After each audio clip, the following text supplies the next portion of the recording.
चलो देखो पहले यहाँ पर जो लिखा बाद में देखो, अब हम लोग को जानना है बीमा के बारे में। क्या बीमा क्या चीज? तो बीमा होता है कि जब किसी भौतिक राशि को मूल भौतिक राशि के पद में क्या करते हैं, व्यक्त करते हैं।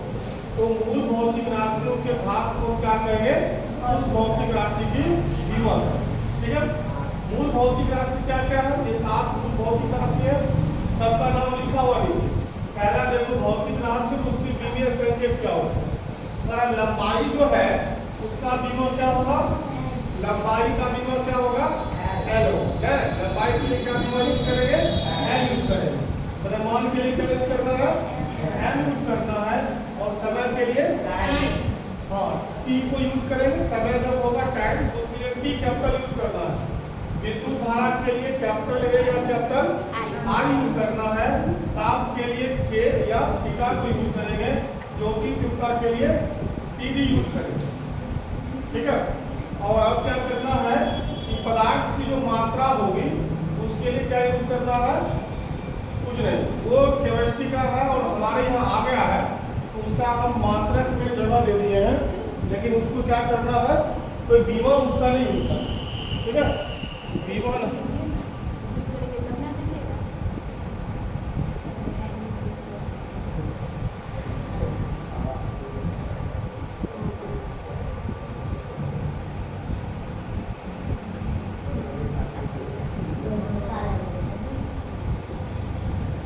तो बीमा जो है, देखो अभी हम लोग को 11th 12th में जो बीमा की आवश्यकता होती है ना, तो हम लोग विद्युत धारा तक नहीं सिमट करा सकते। ठीक है, बहुत रेयर केस मिलेगा ताप टेम्परेचर के बारे में। ठीक है, तो अब देखो ऊपर लिखा हुआ एक नोट में कुछ बात को लिखा गया है कि संख्या और शुद्ध अनुपात की बीमा नहीं हो। संख्या समझते हो ना, गिनती की संख्या, उसकी और शुद्ध अनुपात की बीमा नहीं। अनुपात का मतलब बट्टा में कोई टर्म रहता है तो उसकी बीमा नहीं होती। क्यों नहीं होती? उसको देखो क्या कहता है कि क्योंकि वे मूल भौतिक राशि को निर्भर नहीं करते। मूल भौतिक राशि को निर्भर नहीं कर रहा है, इसलिए उसकी बीमा नहीं होगी। अतः हम क्या कहेंगे, बीमा ही राशि कहते हैं। क्या कहते हैं उसको हम? बीमा ही राशि कहते हैं। अब देखो जैसे एग्जाम्पल दिया 1 2 1/3 1/4 1/2 sin cos tan। ये थीटा लेके आता है, थीटा संख्यात्मक मान है, sin 30 डिग्री, 30 संख्या है, उसका वैल्यू कितना 1/2 नहीं होता है। तो 1/2 की बीमा क्या होती है, नहीं होती है। क्यों? क्योंकि मूल मात्रक को निर्भर नहीं करते। अतः उसके बाद क्या है, कौन सी बीमा नहीं होगी, विद्युतीय भौतिक राशि है, इसकी बीमा नहीं होती है। आपेक्षिक घनत्व और इसी लिखा हुआ है और बहुत सारे टर्म है जिसकी बीमा नहीं होती है। अतः भौतिक राशि की बीमा ज्ञात करना, बीमा लिखना। जैसे देखो हमारे पास लिखा हुआ है क्षेत्रफल, तो क्षेत्रफल का सूत्र होता है लंबाई गुना चौड़ाई। क्षेत्रफल के लिए क्या फॉर्मूला होगा, लंबाई गुना चौड़ाई। अब देखो यहाँ से बीमा क्या निकालना, लंबाई के लिए बीमीय संकेत क्या है, एल। तो क्या लिखोगे, एल गुना में एल लिखना। ठीक है, तो क्या हो जाएगा, एल लिखना है और बीमा को हम लोग बड़ी ब्रैकेट के अंदर बंद करके रखना। ठीक है, अब इस बीमा को तुम एल डैश पद्धति में लिख सकते हो। क्या लिखोगे, और में m पर पावर 0, l पर पावर 2 और t पर पावर 0। किसी भी चीज पर अगर 0 पावर है संख्या पर या वैल्यू पर, तो 0 पावर का मतलब होता है 1। एक संख्यात्मक है उसकी बीमा नहीं होती, एक की बीमा होती है, नहीं होती है। तो ये भी नहीं होता है। एल स्क्वायर है कि जो संख्या है इसमें लंबाई गुना चौड़ाई में t पर पावर 0, इसका वैल्यू कितना 1 के बराबर होगा। ये भी नहीं होता। एक तो और देखो, एक और बनाते हैं हम आयतन। क्या लिखे, आयतन। आयतन के लिए सूत्र होता है लंबाई गुना चौड़ाई गुना में ऊंचाई। ठीक है, अब लंबाई के लिए भी है, चौड़ाई के लिए भी है, ऊंचाई के लिए भी है।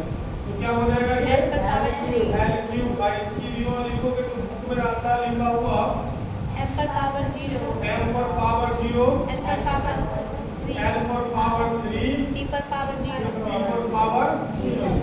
0 पावर का मतलब वही वो संख्या है ही नहीं। ठीक है, वो संख्या नहीं है। ठीक इसी तरह से हम तीसरा लिखते हैं घनत्व के लिए। क्या लिखे? घनत्व बराबर क्या फॉर्मूला? द्रव्यमान बटे आयतन। द्रव्यमान बटे आयतन। द्रव्यमान बटे में आयतन। तो अभी देखो जस्ट हमने आयतन का विमा निकाला, n पर पावर 3। ठीक है, n पर पावर 3। तो यहाँ लिखो द्रव्यमान के लिए क्या लिखेंगे उसमें से बताओ? m लिखना है। जो आप लिखोगे m। और समय के लिए क्या लिखेंगे? ये आयतन के लिए n पर पावर 3। l पर पावर 3। ठीक है, अब इस l को ऊपर लेकर चलोगे, m पर पावर कुछ नहीं है तो एक पावर है, और l पर पावर 3 का क्या है उसको ऊपर ले जाओगे तो -3 हो जाएगा। तो l पर पावर -3 या t पर पावर कितना जी? 0 हो जाएगा। चलो 4 का तो पहले हुआ बना हुआ ही है, फिर भी बना लेना। 4 बराबर क्या सूत्र होता है जी? दूरी बटे समय। समय क्या होता है? हाँ, दूरी बटे समय। तो देखो दूरी के लिए l लिखोगे, दूरी तो लंबाई के सेंस में है, और समय के लिए t। तो क्या हो जाएगा? l t पर पावर -1। अब देखो 5 में आता है वेग। वेग बराबर क्या सूत्र? विस्थापन बटे में समय। विस्थापन के लिए क्या लिखेंगे? l, और समय के लिए क्या लिखेंगे? t। तो l t पर पावर, ठीक है। और बहुत सारी भौतिक राशियां जिसका बीमा वो निकालेंगे, पहले इतने को नोट करोगे कॉपी में, फिर हम लोग आगे निकालेंगे, ठीक है। बीमा से एक खामियां ये आई थी कि किसी भौतिक राशि के बीमा से हम यह नहीं कर सकते हैं वो अमुमनी भौतिक राशि। जैसे देखो चाल और वेग का दोनों का बीमा क्या है? सेम है। चाल का भी बीमा वही है और वेग का भी बीमा वही है। दोनों का बीमा सेम है, तो हम ये तो नहीं कर सकते कि l की पावर -1 चाल ही है, ऐसा कंफर्म नहीं कर सकते। वो वेग की बीमा हो सकती है, ठीक है। तो इसे नोट करो, फिर हम लोग कुछ बनाते हैं।